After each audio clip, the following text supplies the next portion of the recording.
Hello, fellow freaks, geeks, and normies. It seems like it was a month ago already, but last week was all of the gaming hype that us gamers could ask for. Announcements left, right, up, down, and center. Everywhere you look, there was a new game to be announced or teased or being Rule 34 bait. Luckily, Steam knew what we wanted and they delivered, putting up their Steam Next Fest, which featured demos from a lot of the shows you watched. So what did I do? I scoured the Next Fest pages to find any title that seemed even remotely interesting, but I also knew that I didn't have too much time to play through all of them. But even with that, I still managed to dip my sweaty little toes in 22 demos. These are the demos I played through and in the order that I played through them. Path of the Still Lotus, Puzzle Dazzle, Where's My Cat, Akimbot, Bloodless, The Rise of the Golden Idol, Skim, Metal Suits, The Census, Sonokuni, Big Boy Boxing, Uncle Chop's Rocket Shop, Anton Blast, Kill Knight, Wild Bastards, Evil v Evil, Inotria the Last Song, Rencha, Pinball Spire, Heartbeat Strikers, Metal Slug Tactics, Iron Beast. That's right, I'm a goddamn gamer. I've actually done a couple of videos going over my Next Fest dives in the past, and what I like to do is actually rank the demos I've played, and this video ain't no different. If you're new here, then be sure to like and subscribe. Now let's get into the rankings. In last place, we have Rencha, developed by YSY, release date of 2024. Their Steam page reads, "This is a challenging action duel game. You will play as an unknown origin of chivalrous expert travel around the ancient Chinese land to find the former legend of the sword and gradually solve the mystery of their own origins." Okay. Yeah, this is going to be a short one. It's true. This game was very hard, super difficult actually, because everything was in Chinese and I couldn't figure out how to get past the opening room, opening area of the demo, or maybe that was the whole demo. I don't know, whatever. I recorded footage and here it is, and there it goes. Coming in at 21 is Heartbeat Strikers, developed by Arc Willow, released on June 17th, so it's out now. Their Steam page reads, "Slash and dice in survival hack and slash roguelike. Demons are clicks away from the grave and you are clicks away from the new romance." Yeah. Nopers, this game just released and the demo was absolutely terrible. There's a website called addictinggames.com. This game is basically a bottom of the barrel style game from that site, except you have to pay $5 to never want to play this game ever again. I don't even know why this game was made. Like, think about what's out there. Actually, better yet, type in the word free in the search bar of Steam and see what comes up. I'm sure you'll find something that is leaps and bounds better than whatever this is and at no cost to you.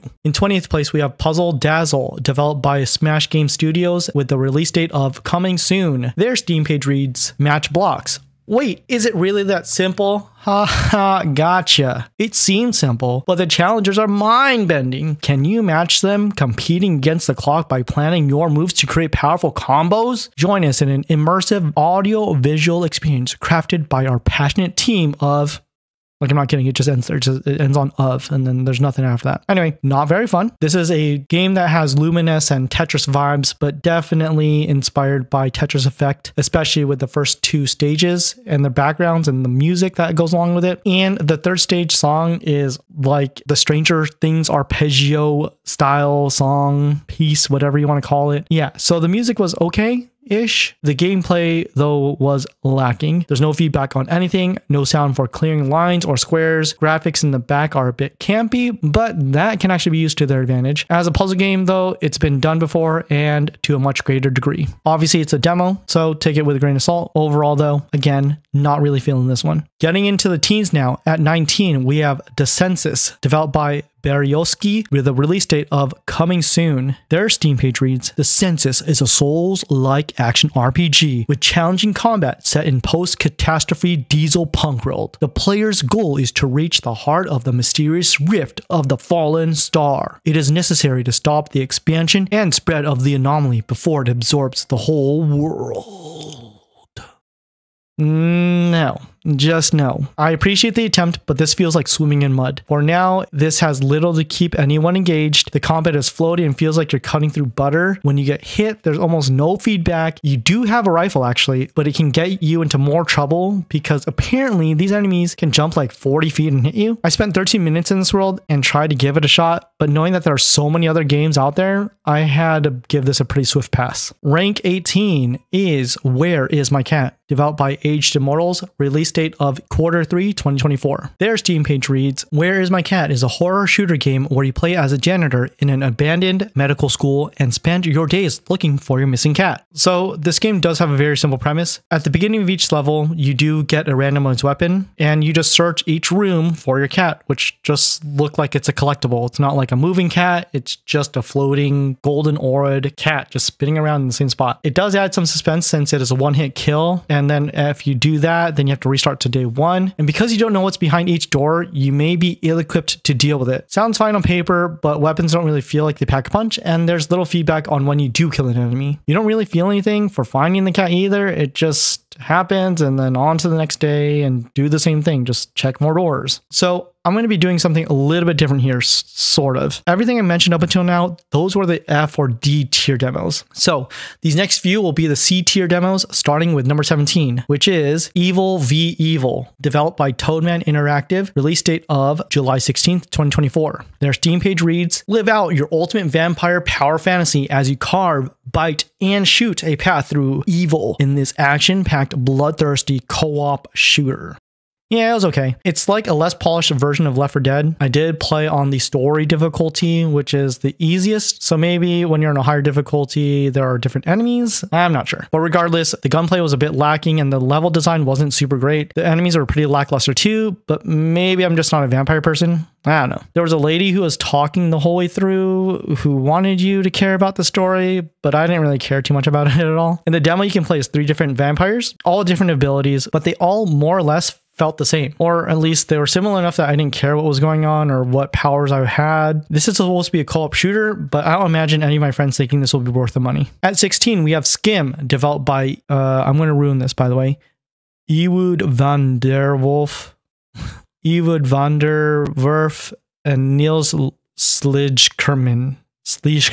Yeah. Anyway, release date of July 18th, 2024. Their Steam page reads, Skim is a game about jumping from shadow to shadow in a relaxing and lively environment. This 3D platformer takes elements of light, shadow, and animation and adds them directly to the gameplay, delivering an experience that you will only find in Skim. So when I first came across this sometime last week when all those shows were happening, my interest was mostly piqued due to the puzzle possibilities. This is very much a low stakes, low pressure type of game, but it wasn't particularly enticing, nor did it give me much to think about. I do want to see what happens next, but unfortunately the demo doesn't do the actual purpose of the game much justice, and I'm being generous just thinking that there's a much deeper meaning to this game. Up next at rank 15, we have Metal Suits, developed by Egg Tart Incorporated, release date of Q4 2024. Their Steam page reads, Don't tick him off. Start revenge with Kevin, the main character who lost everything he loved and was reborn as a cyborg. This game was fun enough to play the demo of, but I'm not sure if I would go all in on it just yet. The gameplay is very much like a Mega Man game where you can only shoot laterally in the direction that you are facing. But the main gimmick is instead of having to beat bosses to get the powers, you get a randomized metal suit to give you power-ups to the level. If you're like me, you might naturally want to conserve ammo or energy, but that should not be the case since the suits are plentiful and powerful. The suits are varied and make you think about how you want to move forward, but not for too long, which is good. Overall, the pixel art is well designed and the gameplay is good enough for me to recommend giving at least a demo a shot if you're into level-based side scrollers. We'll keep moving along into the next tier, but be sure to like and subscribe to be a top tier person. And first game of the B tier demos and 14 overall is Uncle Chop's Rocket Shout. Yeah, that was fun.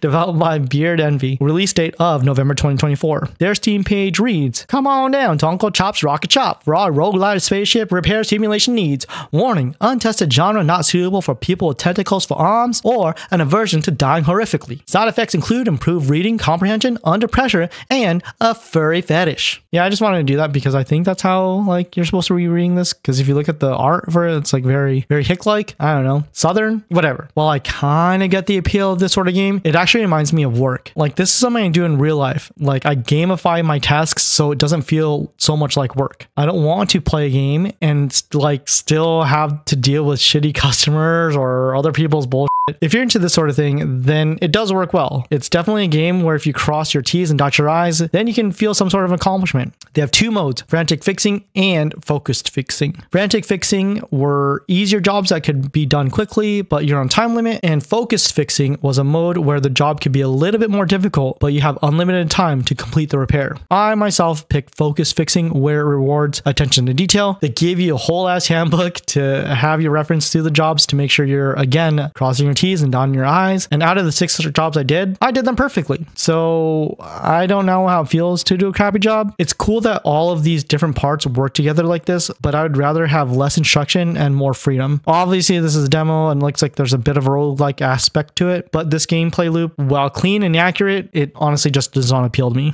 Last one of the teens, at 13, we have Enotria, the last song. I don't think it's Spanish. I think it's Italian, actually. Developed by Giamma Games. Release date of September 18th, 2024. Their Steam page reads, Enotria, the last song, is a Souls-like set in a... I can't do this. Set in a beautiful sunlit world inspired by Italian folklore. Hey, it was Italian. Where the brightest sun casts the darkest shadow. Wear unique role-altering masks. Face formidable foes. And alter reality with the power of Andore to unravel the secret of Enotria. Unfortunately, this demo was really unoptimized, so after the first boss and getting into one of the slightly more dense areas, the frame rate dipped to a crawl. It was actually unplayable because you definitely need buttery smooth frames in order to execute parries and dodges when you need to, and this game is heavily reliant on those things. It's a Souls-like game after all, but from what I did play, it was promising enough. If we're talking Soulsborne Eki Ring clones, this is right in the middle. The parry windows are a bit weird and the enemies barely react to getting hit, so you don't really get good feedback. So when I compare this to something like Lies of P, it makes it feel like this game is a waste of time. The mask changing, loadout changing thing is interesting, and I imagine that certain bosses will take advantage of this gimmick, but for now, that's all it is to me. A gimmick. Being able to use 6 different weapons at any given time with a total of 12 different power moves seems a bit overwhelming, and I'm sure it will just boil down to a couple of weapons and a couple of power moves that will get you through. Not that that's a bad thing, I just imagine it will trivialize the 3 different loadout gimmick altogether. It could also show that some weapons aren't very viable. I am somewhat of a great sword user in these games, and the swing was extremely slow and very punishable. It doesn't seem to break poise or anything like that, so it's a huge miss on that end. Maybe I'm wrong though, and I just got to get good. Unfortunately, Lies of P kind of set the bar extremely high for non-FromSoft Souls-like games. I am hopeful that they really focus on optimization, because right now I'm on a 3080 and I am only getting 20 frames on a low. Even when I change it from custom to low, that didn't help at all. Once they optimize it a little bit more, then I can give this game an honest try. I'm only placing it this high because of the potential and assuming people were able to get through the demo easier than myself. Breaking in at 12th place, we have Akimbot, developed by Evil Raptor, release date of August 29th, 2024. Their Steam page reads, in the action-adventure platformer Akimbot, blast your way through armies of robots, pilot spaceships, and forge your own path to save the universe from impending doom. Set in a sci-fi world where only robots exist, travel the galaxy and experience non-stop robot mayhem and explosive action. So this game is a Ratchet and Clank clone or style game. This game is very fun to play in general, and the movement tech that you can find in this game, I think there's going to be a lot of speedrunners that could get behind it. The Clank-like style robot named Chipset is the comedic relief, very akin to Claptrap. Then there's a protagonist, Exy, who's an all-business type of dude. Honestly, it's quite generic. I mean, this style of game has been done many times, so it's just a matter of if you like this setting and the characters. The voice acting is very well performed, and overall, I felt like it was a decent enough time. In 11th place, and topping our B tier demos, I have Big Boy Boxing, developed by Soup Masters, with a release date of coming soon. Their Steam page reads, Big Boy Boxing is an energetic boss rush game inspired by Punch-Out!, featuring fluid gameplay, wacky comedy, special abilities, stylized hand-animated pixel art, and a retro banger soundtrack. So as I said, this game is very heavily influenced by Punch-Out!. Big Boy Boxing really packs a punch. Yeah, that'll be the only pun I do in this, I promise. The demo itself had 8 different bosses, but really only one of them can cause a lot of trouble. You have a left and right punch. You can press left or right to dodge in either direction, or press down to duck a hook. Holding up while you punch targets the boss's face, and if you land a hit on their critical spot, you build up charges to do a stronger attack. It was engaging enough, but after playing a shit ton of try-hard reaction-based demos, this fell pretty flat. I mean, if I'm not trying to be a try-hard gamer, then this game is perfectly fine, but really really all I did was spam my attacks, and for the most part that got me the victory, whether I wanted to get it or not. They do add different tasks or challenges for each match, and I think that adds to the experience. But if I'm someone just trying to speedrun or get through the demo, then it's a fairly simple task. I did really enjoy the graphics and humor though. Now we get into the good stuff, the top 10, the A tier. And coming in at number 10, we have Pinball Spire, developed by Apparition Games with a release date of coming soon. Action adventure meets pinball in this one-of-a-kind Pinballvania adventure when a mysterious spire appears from thin air. It's up to an intrepid pinball to bump, spin, shoot, and flip its way to the top and solve the tower's mysteries. The demo itself was pretty short, but I actually really enjoyed it. It's like Sonic Spinball, except you collect powers along the way. It's a unique approach to a Metroidvania. To me, it's a welcome one. I only really have one gripe with it, but it's more of a personal flavor of pinball thing. But usually in pinball games, you can rotate what lights get turned on and off if you're trying to get all lanes lit up. It gives the player a little bit more control over how they progress through the board. And in this game, so far, you have to get it into the designated lane, which is more random as opposed to more skill-based. I actually left a comment in the Steam discussions in which the dev actually did reply to me, but my initial comment was, let's say we are trying to light up the word ball. So I light up lane 1, thus lighting up the letter B in the word ball. I then hit the ball up in the same area, but I use my flippers to cycle the lights, so if I press my right trigger, the A gets lit up, the ball falls back into the now currently unlit first lane again to then light up the B again. So now I have both B and A lit up. This will obviously be repeatable until all letters are lit. Hopefully that makes sense. But the dev did get back to me regarding this, and he said that particular mechanic can be a bit fiddly, but it could turn up sometime in the future. So there you have it. It's really cool to get a dev on the ground floor like that and respond quickly, especially in the Steam forums that can get wild sometimes. Anyway, this game was wishlisted and could be a fun way just to pass some time. Breaking into the single digits now, we have Kill Knight at number 9, developed by PlaySide with a release date of 2024. Their Steam page reads, Kill Knight is an ultra-responsive, arcade-inspired, isometric action shooter condemned to eternal sufferance deep within the voids of an eldritch arena. You must wield an arsenal of devastating weaponry to obliterate swarms of otherworldly horrors and master the demon within.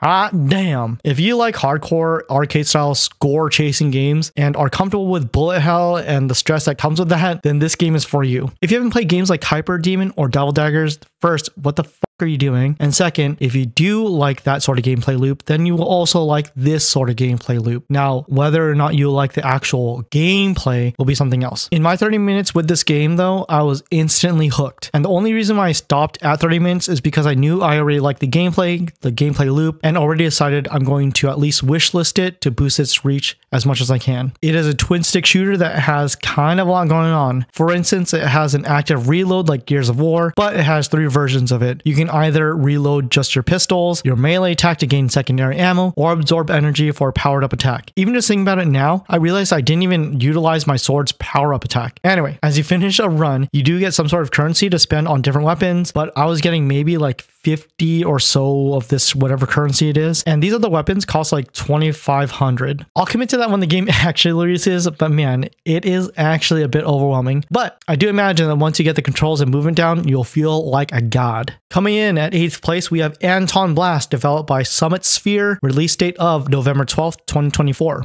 Their Steam page reads, Anton Blast is a fast-paced, explosive action platformer that's all about destruction. Play as the enraged Dynamite Anton or his cranked-out coworker Annie, and use your mighty effing hammer to demolish the bizarre worlds, tussle with screen-filling bosses, and steal your spirits back from Satan.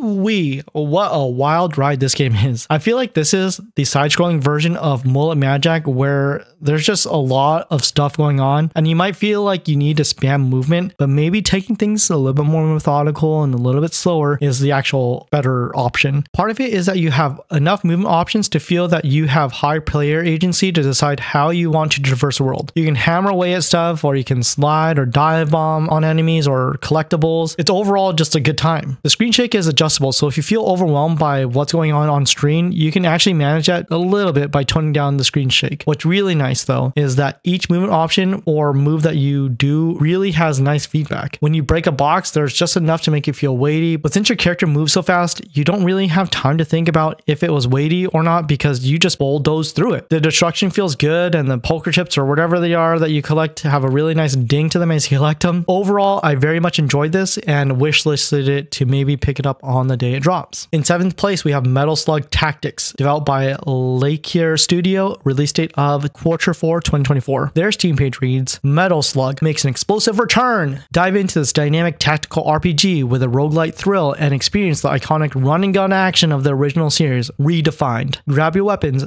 assemble your squad, and conquer the battlefield to defeat the infamous Rebel Army.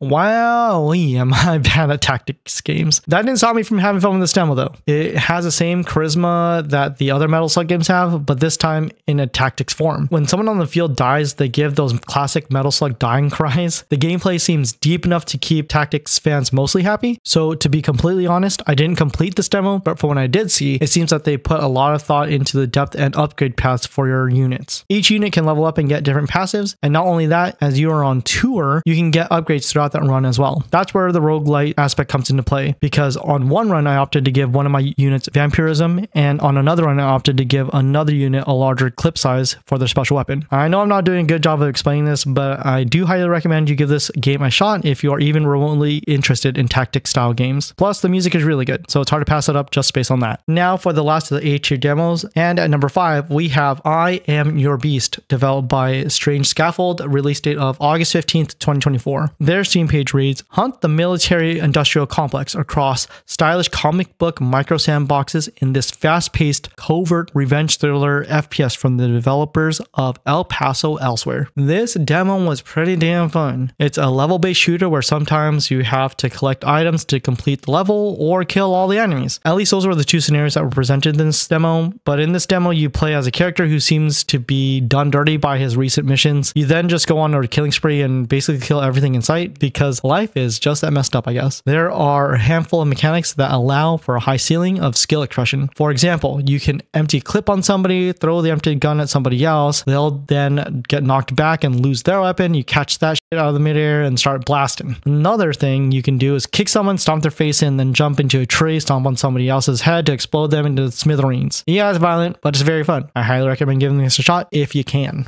Now we enter our top 5, the S tier, the creme de la creme or whatever. If you like this list so far, don't forget to click the like button to really show your appreciation of my godlike ranking skills. Now let's get into it. At rank 5, kicking off our S tier demos, we have Wild Bastards, developed by Blue Manchu, release date of September 12th, 2024. The Steam page reads, the spiritual successor to the award-winning game Void Bastards. Wild Bastards is a roguelike strategy shooter with heart-pounding FPS action, mod management, and a tactical campaign. Saddle up and lead the most notorious outlaws in the galaxy. So I actually did make it to LA for the IGN live event, and this game was one of the demos that was available for us to play. It did leave a healthy enough impression for me that I wanted to spend more time with it, and knowing that it was downloadable for Next Fest, I had to do it. So here we are. This demo is really deep and gives you plenty to work with. After about an hour with it, I still feel like I was just scratching the surface of the whole gameplay loop. I will say that it is more difficult than it appears. There were a few times I felt like the aiming was off, but I think I just need to get good, I guess. I only played enough to play as 3 of the bastards, and so far the Spider Lady is my go-to. Even though she had pistols, at mid-range there's still a bit of bullet travel and drop-off, so I think there's just a matter of understanding how the guns work to fully get this game going. The loop itself is interesting. It's almost tactics style, where you have only a certain amount of moves on the board and you get to pick up items or start an encounter, visit shops, or you can even bail and get yourself back to the ship. It's strategic enough that if you want to get the most out of it, you have to plan your moves wisely, or you might have to start all over again. Overall, I'm very impressed with the gameplay, and it's definitely a deep game with lots of mechanics to encourage player agency. At number 4, I got Sono Kuni, developed by Don Yasakru, release date of 2024. Their Steam page reads, battle your way through a biopunk and Japanese mythology inspired landscape filled with over-the-top hip-hop infused 2D action. A single hit means death, but use your time-bending skills to take down your oppressors, and you might yet save your dying nation. This game is structured very much like Hotline Miami with a little bit of Ikaruga inspiration. This game is addicting and definitely gives the just one more vibes. The controls are simple, attack or deflect. The attack is very short range, so you really have to get into somebody's grill just to kill them, while the deflect deals with most projectiles. There is a bit of a time bending aspect to it, but I only usually use that to route a crowded room to see which enemies attack me first. Because of that, each room felt like a little mini puzzle to solve, and that's what kept me going. I'm not a proud man, but it is the type of game that you feel like you are just on the cusp of getting through a tough area, so you try over and over and over and over just to get through. The enemy types in this demo are varied well enough. It ranges from basic grunts to rush down to timed insta deaths for you to you have to deflect something to kill them. There was so much packed into this demo. The levels were extremely stylized, but also a bit incoherent and almost like what I imagine a psychedelic trip to be. And even though I'm not super into hip hop, the soundtrack was actually pretty engaging and made me feel like a badass. Just like Hotline Miami, but instead of retrowave, we got Japanese hip hop. Coming in third, we have Bloodless, developed by Point and Sheep, release date of August 29th, 2024. Their Steam page reads, stylish, action-adventure game featuring counter-based non-lethal combat centered around Ronin Tomoe's signature dash counter mechanic, fighting with nothing but her bare fists to disarm her former allies, the samurai army of Shogun Akechi. This was a very good demo and a great idea for a game. These sorts of games are why I dig through some of these demos just to see if there's something that has some sort of original feel to it. In this game, you play as Tomoe, who once lived a life of murder and massacre through war, but since then she realized the horrors of what she had done in the past and vowed never to take up the blade again. So in this game, you rely on parrying, staggering, and disarming your enemies to make them cower in fear. Even though parries and staggering bars are nothing new,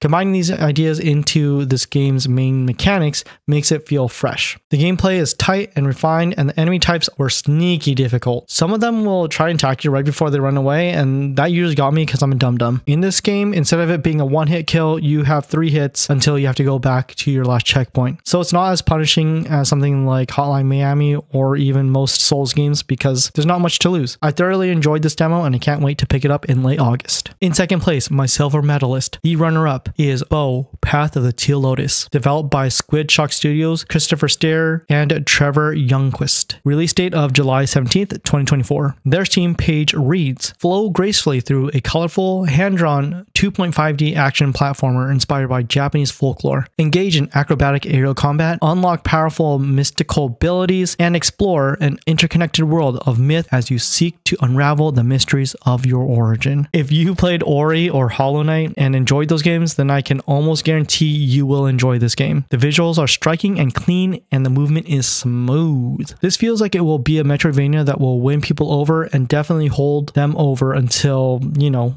that Silk Song thing comes out. In fact, I would say that this might be the next big Metroidvania indie that people fall in love with. This demo left a strong impression, but there's not actually much to say because if you played a Metroidvania before, then you know that this demo is just the tip of the iceberg. And finally, at number 1, my favorite demo of this Next Fest is The Rise of the Golden Idol, developed by Color Gray Games with a release date of 2024. Their Steam page reads, the award-winning detective saga returns, uncover the truth behind 20 strange cases of crime, death, and depravity in the 1970s. The world has changed dramatically. The sins of humanity have not. I can see why the original is award-winning. This demo is extremely confident in what it wants a player to experience, and it worked. If you haven't played the original Case of the Golden Idol game like myself, then get your thinking cap on because you're gonna need it. I like to think of myself as somebody who enjoys puzzles, but it turns out I'm pretty bad. I'm pretty stupid, kinda. This requires your aptitude in logic and attention to detail to find out the truth in the cases that are presented. I guess I'm better at puzzle games like Luminous or Tetris or Chime, but not investigative ones that can lead you to very obtuse or right in front of your face angles. It's one of those things where once you start and get the hang of it, you want to keep on going just to prove yourself that you're not that dumb. And I wasn't that stupid as it turns out. It took me about an hour and a half to figure out the whole case of this demo, but man, do I feel smart. And a demo that makes me feel smart and godlike is a demo that gets the top rating for me.